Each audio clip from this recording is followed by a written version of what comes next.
몸에 좋고 맛도 좋은 바나나. 하지만 이렇게 먹으면 암이 생기고 치매에 걸릴 수 있어요. 바나나는 속살이 부드럽고 달콤해 남녀노소 누구나 좋아하는 과일 가운데 하나입니다. 제가 어렸을 때만 해도 부잣집에서나 먹을 수 있는 고급 과일이었는데 요즘엔 3에서 4천 원이면 한 다발 살 수 있는 가성비 좋은 흔한 과일이 되었네요. 먹기도 편하고 다이어트에도 좋다고 알려지면서 많이 먹게 되는 과일이 바로 바나나입니다. 이런 바나나를 보통 초록색일 때 구매하더라도 노랗게 될 때까지 기다렸다가 드시잖아요. 그런데 바나나는 초록색일 때, 노란색일 때, 그리고 더 시간이 지나 갈색 반점이 생길 때 맛만 다른 것이 아니라 영양 성분도 달라져서 우리 몸에 주는 효능도 다르다는 사실 알고 계신가요? 그리고 바나나도 함께 먹으면 보약이 되는 궁합이 좋은 음식이 있고 또 함께 먹으면 오히려 독이 될 수 있는 음식이 있답니다. 오늘 영상을 통해 바나나의 효능, 함께 먹으면 안 되는 음식, 함께 먹으면 보약이 되는 음식, 그리고 바나나의 보관 방법까지 바나나에 대한 모든 것 알아가시기 바랍니다. 사랑하는 내 사람이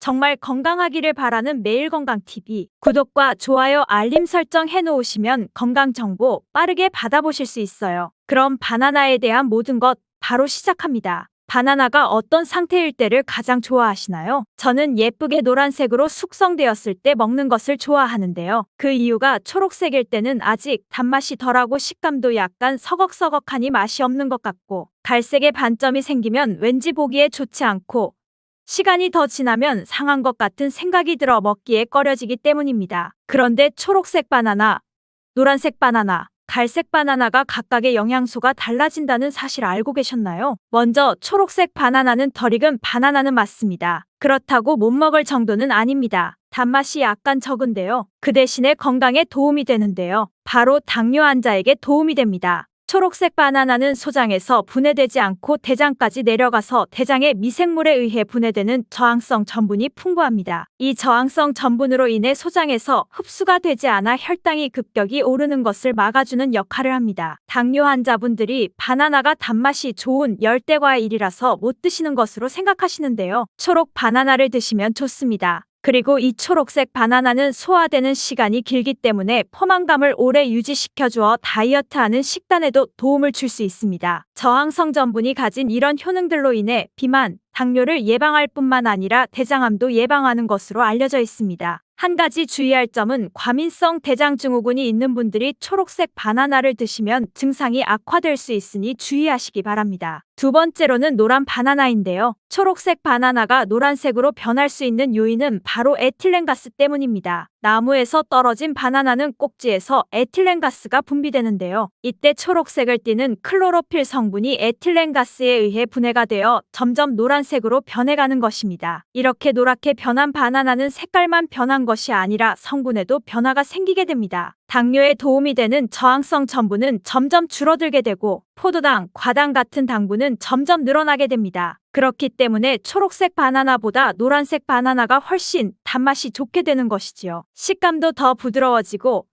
향도 단향이 더욱 강해지며 소화도 초록색 바나나보다 잘 되게 됩니다. 또한 항산화 성분인 비타민C와 비타민이 그리고 식이섬유의 양이 풍부해집니다. 노란색 바나나에서 시간이 지나면서 갈색의 반점이 점점 생기기 시작하는데요. 이 반점을 슈가 스팟이라고 합니다. 이름처럼 바나나의 당분 함량이 점점 높아지면서 당분이 농축되어 만들어지는 것입니다. 바나나가 상한 것이 아닌가 하고 간혹 오해하시는 분들이 있는데요. 색깔이 변했을 뿐이지 상한 것은 아닙니다. 그런데 이 슈가 스팟이 점점 많아질수록 바나나의 당분 함량이 높아지는 것이기 때문에 당뇨가 있는 분들은 섭취하실 때 주의하셔야겠습니다. 최근에 바나나에 대한 연구가 진행되면서 이 슈가 스팟이 생겼을 때 바나나의 성분에 대한 실험도 진행되었는데요. 일본 데이큐 대학 연구에 따르면 갈색 반점이 생긴 바나나의 면역 효과는 노란색의 바나나보다 최대 8배에 달했으며 이때 종양을 괴사시키는 물질로 알려진 NK 면역 세포를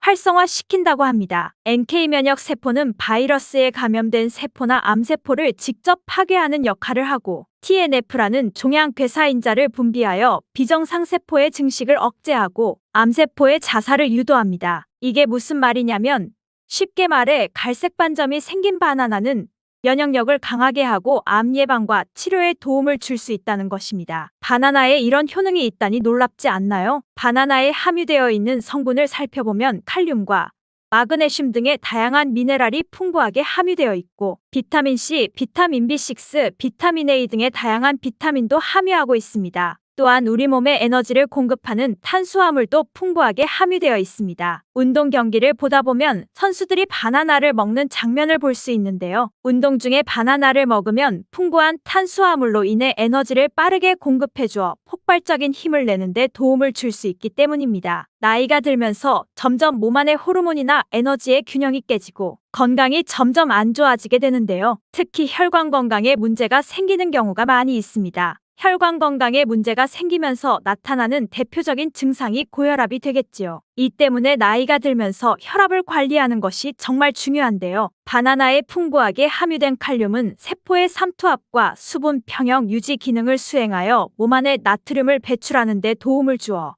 혈압을 조절하는 데 도움을 준다고 알려져 있습니다. 성인의 하루 칼륨 권장 섭취량은 남성은 4,700mg이고 여성은 3,500mg인데요. 실제로 섭취하는 칼륨의 양은 남성은 55%, 여성은 75% 정도만 섭취하는 것으로 통계를 통해 확인할 수 있습니다. 칼륨이 체내에서 부족하게 되면 혈압이 오르고 심장에 무리를 줄 수 있으며 근육의 경련이 일어나고 힘이 빠지는 무기력증 등의 증상이 나타날 수 있습니다. 바나나 한 개에는 하루 권장 섭취량의 15%의 칼륨이 함유되어 있어 부족한 칼륨을 보충하는 데 탁월한 도움을 줄 수 있습니다. 그리고 바나나에는 비타민 B6가 풍부한데 이 비타민 B6는 피리도킨이라고도 불리며 인체의 기능을 정상으로 유지하는 데 매우 중요한 역할을 하는 수용성 비타민입니다. 비타민 B6는 신경 전달 물질을 생산하는데요. 특히 행복 호르몬이라고도 불리는 세로토닌의 합성에 중요한 역할을 합니다. 세로토닌은 행복감과 안정감을 느끼게 해주고 스트레스를 완화시켜줍니다. 또한 식욕을 조절하여 체중 감량에 도움을 주고 수면의 질을 향상시켜 피로 회복에도 도움을 줍니다. 이러한 효능으로 우울증, 불안장애, 불면증 등의 정신질환을 예방하고 치료하는 데에도 활용되는 성분이 바로 세로토닌입니다. 쉽게 말해 바나나를 섭취하면 행복감을 높이는 데 도움을 준다는 것이지요. 또 비타민 B6는 호모시스테인 농도를 조절해 주어 심혈관 질환,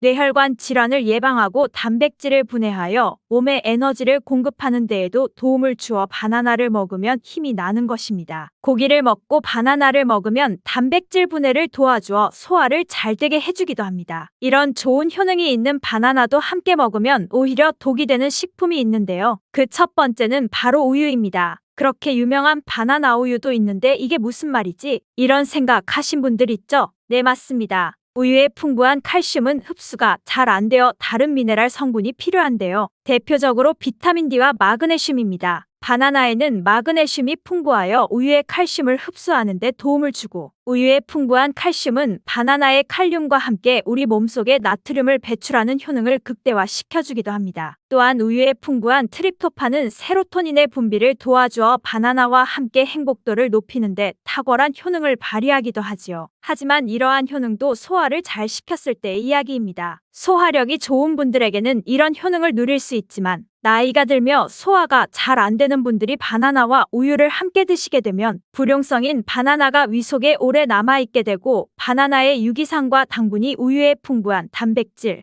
칼슘과 결합하여 더욱 소화가 어려워지게 됩니다. 바나나와 우유의 결합물이 위와 장에서 과발효가 일어나고 소화기관에 무리를 주게 됩니다. 이렇게 되면 위염, 식도염 등이 나타날 수 있고 계속되면 만성질환이 될 수 있으니 주의하시기 바랍니다. 실제로 아침마다 우유와 바나나를 함께 드신 분이 원인 모를 복통이 잦아 병원 진료를 계속 보는 경우도 있습니다. 그렇다면 장 건강에 도움을 주는 바나나와 함께 먹으면 좋은 음식은 없을까요? 있습니다. 바로 오트밀입니다. 바나나에 함유된 섬유질은 대부분이 불용성 섬유질이기 때문에 장내의 이물질을 흡착하여 변의 부피를 크게 하는 데는 도움이 되지만 물을 흡수하여 변을 부드럽게 만들지는 못합니다. 이 때문에 바나나를 지속적으로 먹고 변비에 걸리기도 합니다. 이를 방지하려면 수용성 섬유질이 필요한데요. 바로 오트밀에 수용성 섬유질이 풍부하게 함유되어 있습니다. 오트밀에는 수용성 섬유질이 50% 이상 함유되어 있어 바나나와 오트밀을 함께 섭취하게 되면 섬유질의 균형이 잘 맞아 변을 무르게 하여 배변을 원활하게 하고 장 건강에 도움을 주게 됩니다. 또한 콜레스테롤의 배출도 도와주어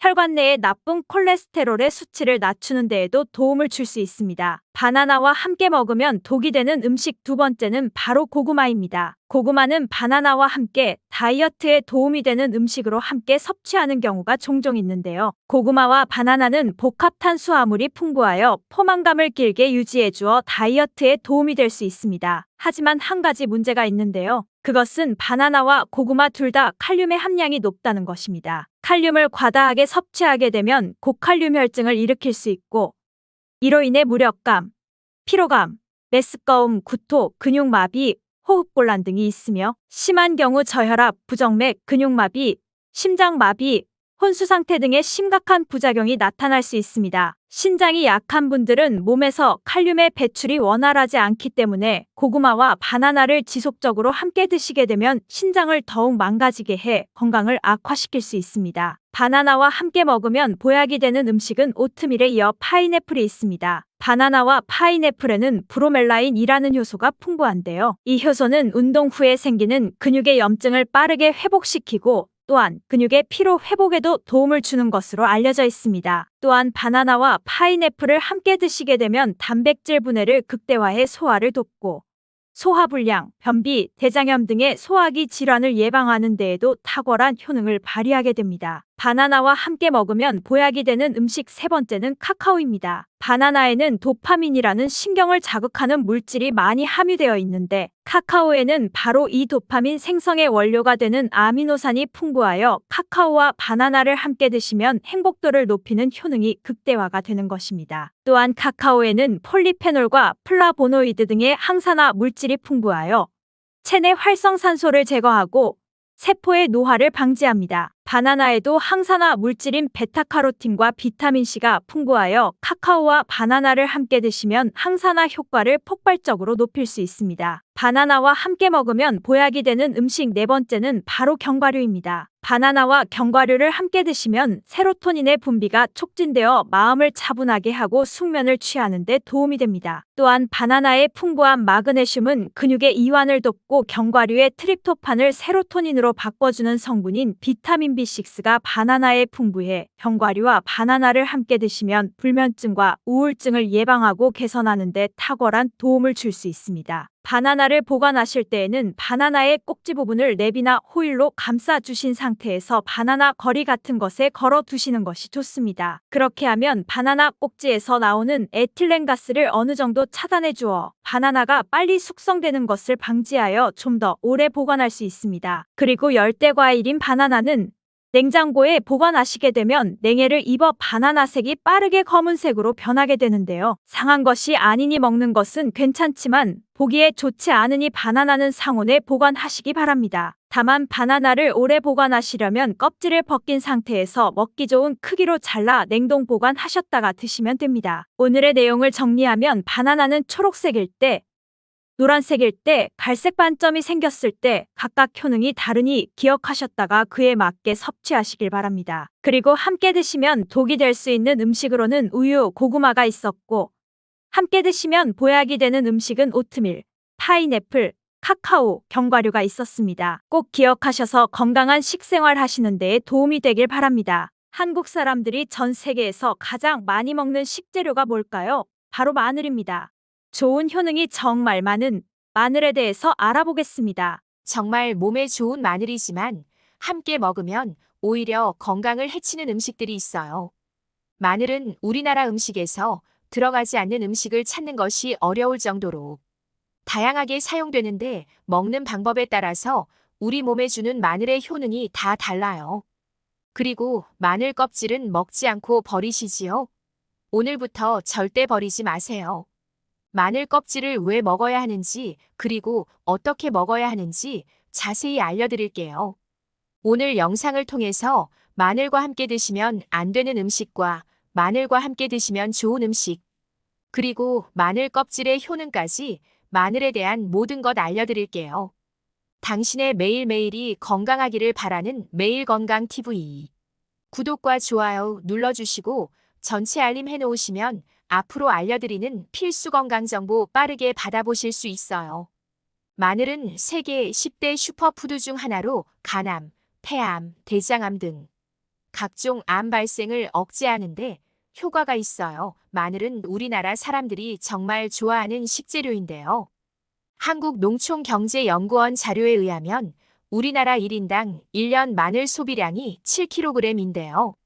전 세계 마늘 소비량 평균이 1인당 0.8kg이에요. 우리나라 사람들이 마늘을 정말 많이 먹고 있죠. 그런데 먹는 방법에 따라 오히려 독이 되어 건강을 해칠 수도 있어요. 마늘과 함께 먹으면 절대 안 되는 음식 첫 번째는 마늘장아찌입니다. 마늘장아찌는 우리가 자주 먹는 반찬으로 많이들 좋아하시는데요. 그런데 마늘장아찌가 왜 나쁘지? 라고 생각하실 분들 있으시지요? 왜 마늘장아찌가 우리 몸에 안 좋다고 할까요? 그 이유는 바로 마늘장아찌에 들어가는 설탕 때문입니다. 시중에 판매되는 마늘장아찌에는 설탕이 많이 들어가 있을 가능성이 높으니 절대 사드시지 않기를 바랍니다. 마늘은 항산화, 항염, 항암 효능을 가지고 있는 슈퍼푸드로 이렇게 효능이 다양하고 뛰어난 음식은 흔하지 않아요. 그래서 우리 몸에 아주 좋은 음식이지만 마늘을 설탕과 함께 섭취하게 되면 마늘의 효능이 크게 감소하게 돼요. 설탕이 많이 함유된 마늘장아찌를 드시게 되면 혈당이 급격히 오르고 인슐린 저항성이 높아지며 혈액 속에 중성 지방이 많아져 혈액을 끈적하게 만들게 됩니다. 또한 설탕을 많이 섭취하게 되면 지방간을 만들고 비만을 유발하여 당뇨에 이르게 합니다. 뇌에서 기억력을 담당하는 해마의 크기를 줄어들게 해 기억력을 감퇴시키고 나아가 치매를 일으킬 가능성이 급격히 높아지게 됩니다. 설탕 섭취는 반드시 줄여야 하며 가능한 안 먹는 것이 좋습니다. 마늘과 함께 먹으면 절대 안 되는 음식 두 번째는 바로 마늘빵입니다. 바게트빵에 버터와 꿀, 간마늘 소스를 듬뿍 발라 달콤 쌉싸름한 맛이 나면서 은은한 마늘향이 올라오는 마늘빵, 많은 분들이 즐겨 먹는 간식이지요. 맛도 좋고 마늘이 들어가서 몸에도 좋을 것이라 생각해서 저도 자주 먹었는데요. 그런데 이런 마늘빵이 건강에는 좋지 않아요. 왜냐하면 우리나라에서 유통되는 빵의 주재료가 되는 밀가루는 탄수화물이 92%로 당지수가 매우 높은 식재료입니다. 밀가루의 고탄수화물은 소화 과정에서 당으로 분해되고 혈당 지수를 급격히 올리게 되며 이때 인슐린을 과도하게 분비하게 합니다. 당분은 몸에 흡수되면서 지방으로 변하고 결국 쉽게 살이 찌는 체질로 바뀌게 되지요. 비만을 야기할 수 있고 이런 현상이 반복되게 되면 체내의 인슐린 저항성이 높아지고 당뇨를 유발하게 돼요. 또한 밀가루에 포함된 글루텐이 몸에 들어오면 장에서 에소루핀이라는 성분이 만들어지는데 이 에소루핀은 중독성이 강해 탄수화물 중독을 일으켜 빵과 같은 밀가루 음식을 과다 섭취하게 만들어요. 마늘의 항암 작용, 항염증 작용을 하는 좋은 성분이 아무리 많다고 해도 마늘을 빵으로 드신다면 아무 소용이 없게 되는 것입니다. 마늘과 함께 먹으면 절대 안 되는 음식 세 번째는 마늘튀김입니다. 마늘을 얇게 썰어 기름에 튀긴 마늘튀김은 절대 드시면 안 됩니다. 볶음밥을 만들 때 마늘향과 마늘기름을 만든다고 얇게 썬 마늘이나 다진 마늘을 기름에 튀기듯이 요리하는데요. 이거 안 됩니다. 또 알리오 올리오 만들 때 가장 먼저 편마늘을 기름에 튀기듯이 요리하시잖아요. 마늘을 기름에 튀기면 마늘 향도 좋고 마늘의 매운맛은 없어지고 단맛은 좋아져 남녀노소 누구나 좋아하는 식재료가 되는데요. 뜨거운 기름에 튀긴 마늘은 몸에 좋은 항산화 항암 물질들은 다 파괴되고 몸에 좋지 않은 탄수화물만 남은 음식이 됩니다. 마늘을 튀길 때 오메가6 지방산이 많은 식용유를 대부분 사용하게 되는데요. 이런 기름을 많이 먹게 되면 몸 안에 지방산 불균형이 일어나 염증 수치가 높아질 수 있습니다. 또한 튀긴 마늘을 섭취하게 되면 당독소 또한 높아져 결국 우리 몸의 인슐린 저항성이 높아지는 악영향을 주게 됩니다. 그렇게 되면 당뇨를 유발하고 당뇨는 또 치매를 유발하게 되는데 몸에 좋은 줄 알고 먹은 마늘이 오히려 독이 되어 건강을 해치게 되는 것이지요. 그럼 마늘은 어떻게 먹어야 마늘의 효능을 극대화할 수 있을까요? 약이 되는 마늘 먹는 법 첫 번째는 마늘밥입니다. 마늘은 생으로 드실 때도 물론 좋지만 익혀서 드실 때 더욱 좋습니다. 국립농업과학원에서 마늘의 S알릴 시스테인 함량을 조리법에 따라 조사한 결과 생마늘일 때 S알릴 시스테인 함량이 2.77mg 정도 되었고 삶기 시작한 후 30분이 지나면 4.92mg이 되었으며 1시간이 지났을 때 9.16mg이 되었어요. 생마늘에 비해 무려 4배 이상 많아진다고 했습니다. 뿐만 아니라 121도의 온도에서 1시간 동안 마늘을 쪘을 때 S알릴 시스테인 함량이 50.24mg으로 생마늘보다 18배 정도나 높다고 연구 결과를 발표했습니다. 따라서 마늘을 드실 때는 1시간 이상 끓여서 드시는 것이 가장 좋습니다. 국이나 찌개, 반찬 등을 만들 때는 처음부터 마늘을 넣어 조리하면 S알릴 시스테인 성분을 더욱 효과적으로 섭취할 수 있습니다. 그 중에서도 가장 추천드리는 방법이 바로 마늘밥입니다. 밥을 할 때 마늘을 넣는데요. 1인분에 마늘 3알에서 4알 정도씩 넣어서 밥을 하시면 됩니다. 현미가 있다면 현미를 넣은 마늘밥을 하시면 더욱 좋은데요. 현미 속에는 티아민이라는 성분이 있는데 마늘의 S알릴 시스테인과 현미의 알리티아민 두 가지 성분을 모두 섭취하여 항암 효과뿐 아니라 피로회복과 근육통 완화에도 좋은 밥이 되는 것입니다. 약이 되는 마늘 먹는 법 두 번째는 마늘꿀 절임입니다. 꿀은 자연이 주는 최고의 선물 중 하나로 불릴 만큼 영양 성분이 풍부하며 마늘은 미국 타임지 선정 10대 슈퍼푸드입니다. 꿀에는 비타민 B1이 풍부하게 들어있는데요. 꿀이 마늘의 알리신과 만나면 흡수율이 20배 높은 알리티아민으로 변하게 돼요. 이 알리티아민은 피로회복제의 주요 성분으로서 피로를 풀어주고 에너지를 회복하는 데 큰 도움을 줍니다. 마늘꿀 절임의 효능이 정말 많은데요. 꿀에는 비타민 B1이 풍부하게 들어있는데요. 꿀이 마늘의 알리신과 만나면 흡수율이 20배 높은 알리티아민으로 변하게 돼요. 이 알리티아민은 피로회복제의 주요 성분으로서 피로를 풀어주고 에너지를 회복하는 데 큰 도움을 줍니다. 마늘꿀 절임의 효능이 정말 많은데요. 첫 번째는 심혈관 건강입니다. 심혈관 질환의 대표적인 위험인자는 콜레스테롤과 고혈압입니다. 이 중 나쁜 콜레스테롤인 LDL 콜레스테롤은 혈관을 딱딱하게 굳게 만들어 심근경색, 뇌경색과 같은 성인병을 유발하는 주요 원인이 되지요.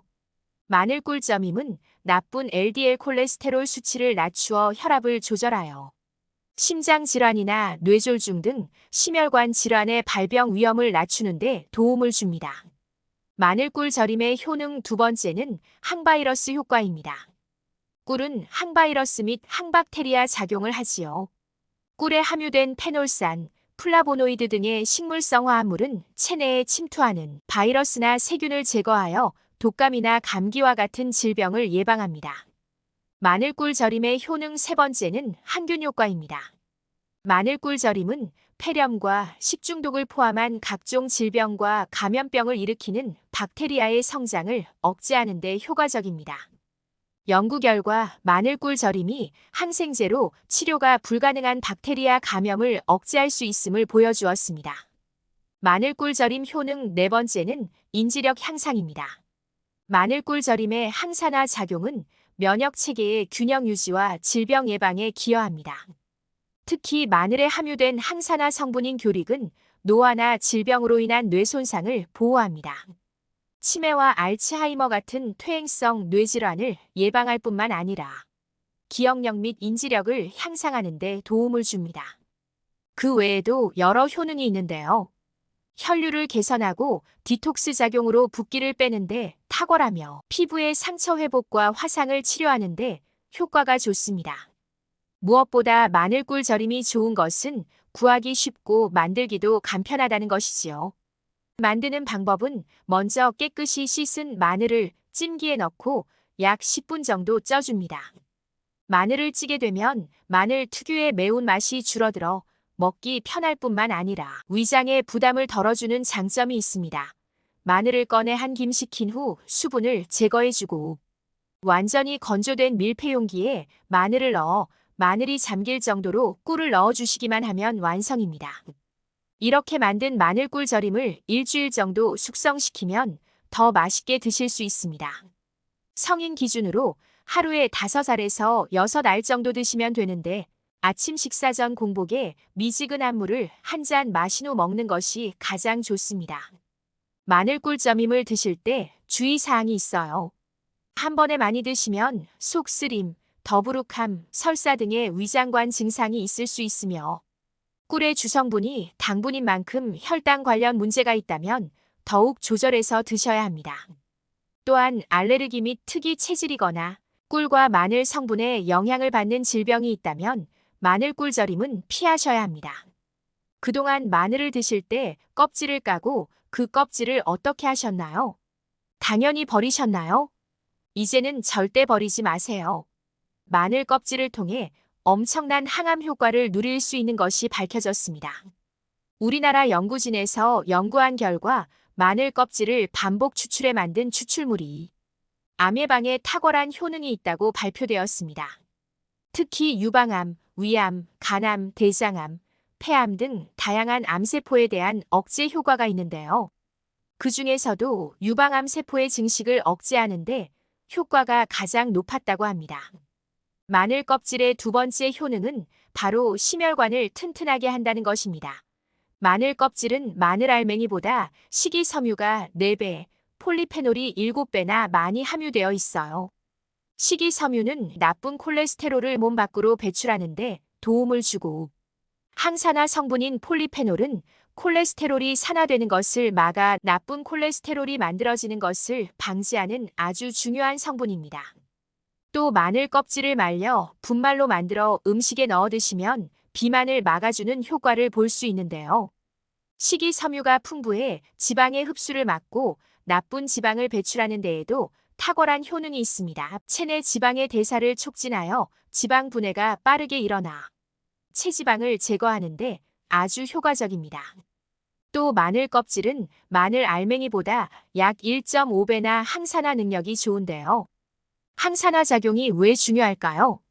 우리 몸에 호흡을 통해 들어온 산소 중 일부가 자연적으로 활성산소로 변하게 되는데요. 활성산소는 산소가 불안정한 상태에 있는 것을 말합니다. 활성산소는 불안정하여 주변의 세포를 공격하고 손상을 주게 되지요. 공격을 받은 세포는 기능을 잃거나 변질되기도 하는데 노화작용으로 보여지게 되는 것입니다. 활성산소가 노화를 촉진하는 역할을 하는 것입니다. 여기에서 활성산소의 작용을 억제하는 것이 바로 항산화 작용입니다. 항산화 물질이 활성산소를 제거하고 그 작용을 억제하여 산화를 방지하고 세포의 노화를 예방합니다. 항산화 작용이 왜 중요한지 이제 아시겠지요? 노화 방지 역할을 하는 항산화 물질이 마늘에 많은데 알맹이보다 껍질에 1.5배나 많다고 하니 마늘 껍질 잘 이용하셔야겠지요. 마늘 껍질을 활용하기 좋은 방법이 차로 만들어 드시는 것입니다. 마늘 껍질차 우리는 법 알려드릴게요.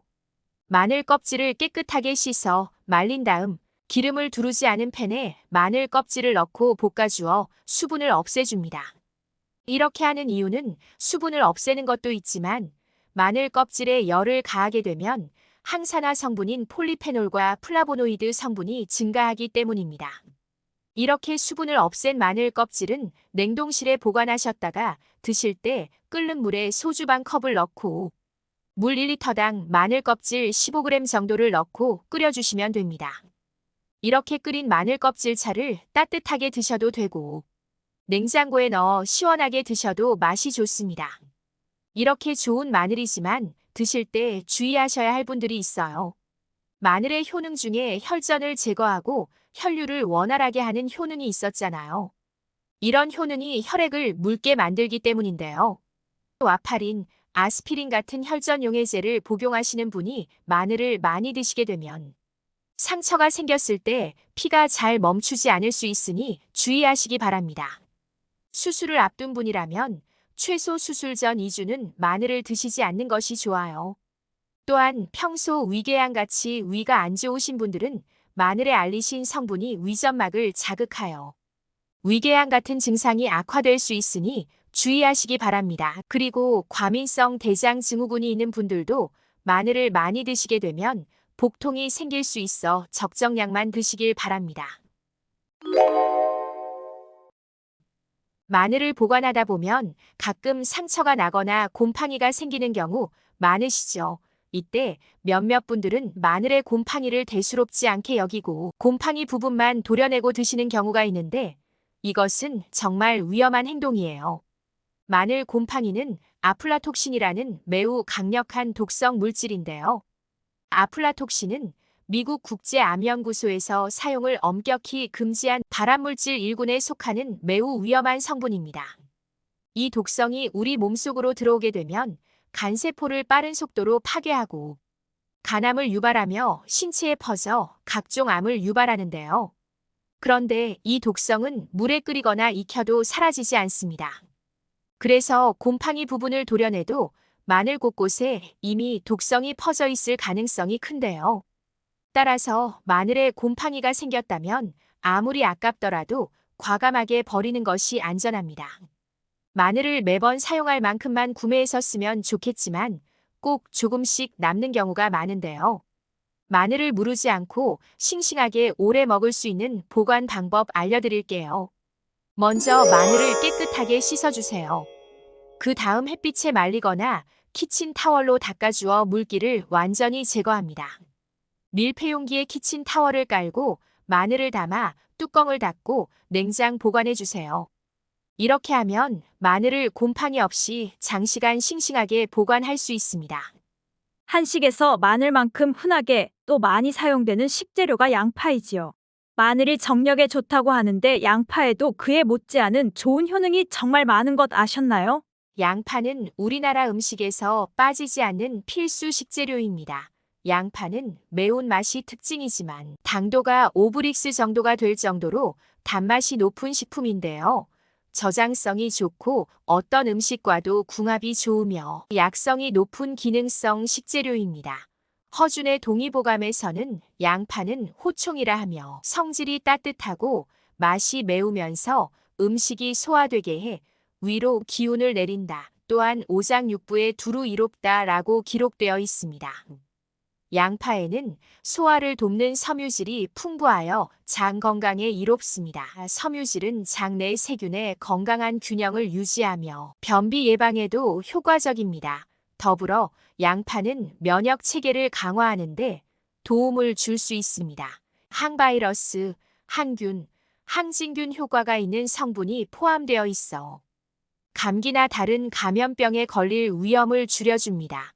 양파는 다양한 영양소를 품고 있는데요. 특히 혈액을 깨끗하게 하여 정력을 증진하는 효과가 있어 성기능 장애 개선에 탁월한 효능이 있습니다. 오늘은 성기능 개선에 좋고 정력에 좋은 음식인 양파의 효능과 양파와 같이 먹으면 더 좋은 음식 그리고 함께 먹으면 안 되는 상극인 음식도 알려드릴게요.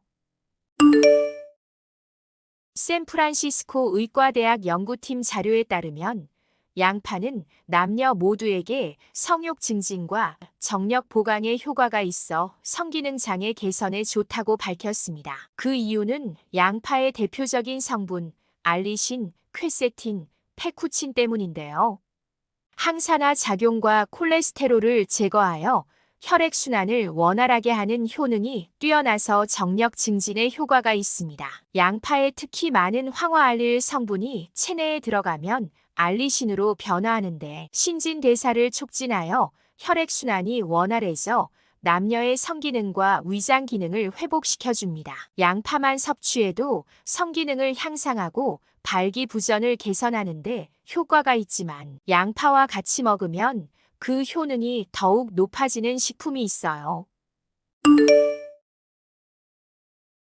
양파와 같이 먹으면 정력에 좋은 음식 첫 번째 식품은 마늘입니다. 국가표준 성분표 자료에 따르면 마늘에는 알리신 성분이 풍부한데요. 혈액순환을 개선하여 성기능을 향상시키고 발기부전을 개선하는데 큰 도움이 됩니다. 따라서 양파와 마늘을 같이 먹는 것은 정력 강화에 도움이 됩니다. 양파와 같이 먹으면 정력에 좋은 두 번째 식품은 호박씨입니다. 호박씨에는 아연이 풍부하게 들어있는데요. 아연은 테스토스테론 수치를 높이고 성기능을 향상하는데 큰 도움이 됩니다.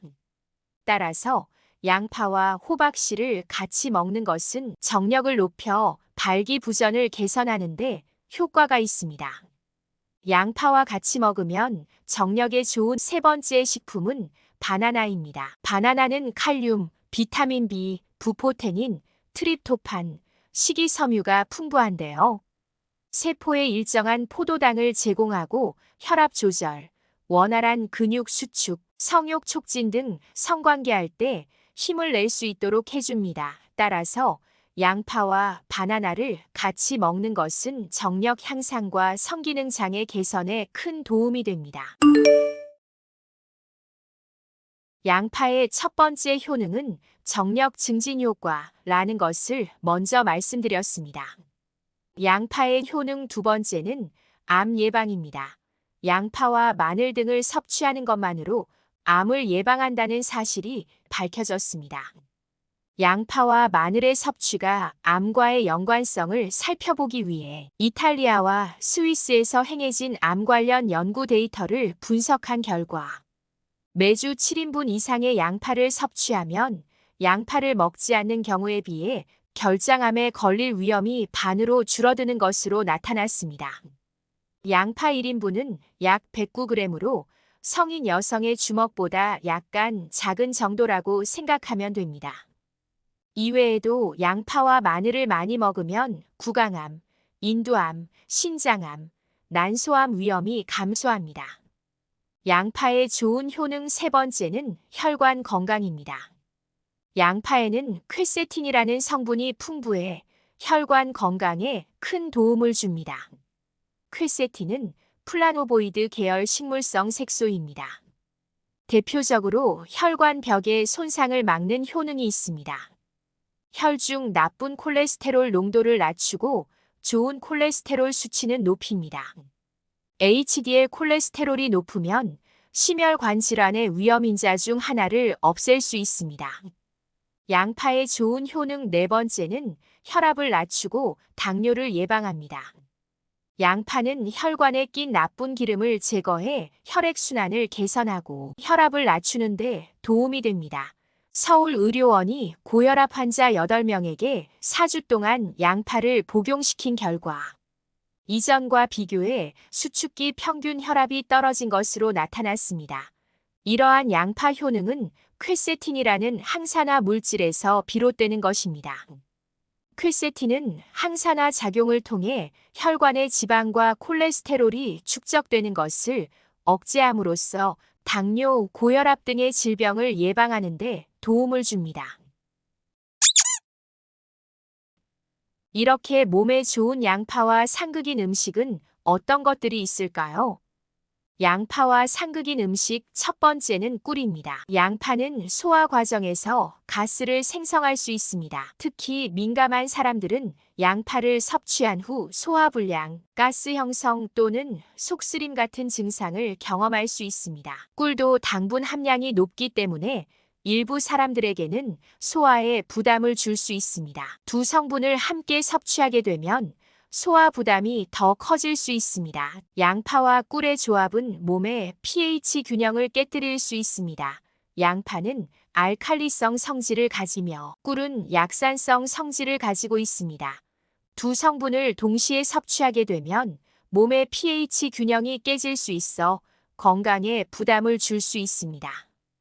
양파와 상극인 음식 두 번째는 튀김입니다. 특히 양파 튀김, 맥주 안주로 혹은 간식으로 양파 튀김을 드시는 분들이 있습니다. 하지만 양파는 튀김으로 만들 경우 영양소가 크게 파괴됩니다.